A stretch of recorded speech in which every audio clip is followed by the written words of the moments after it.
Rafa, por que não estás com farda? Está muito calor. Está muito calor. Muito calor. Queres mostrar-nos o ginásio novo? Quero.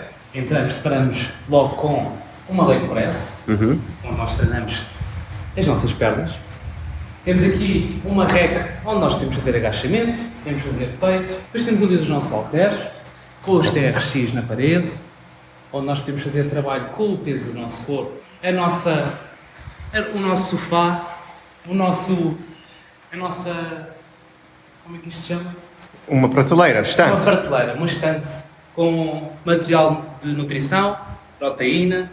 Uau!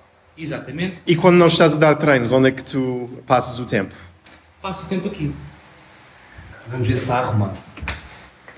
Está mais ou menos. E qual cacifo é teu?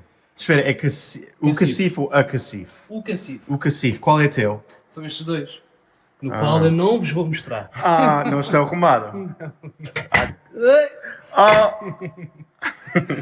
E pronto, é o meu spot. Boss, olha quem chegou. Estás atrasado. Oh my.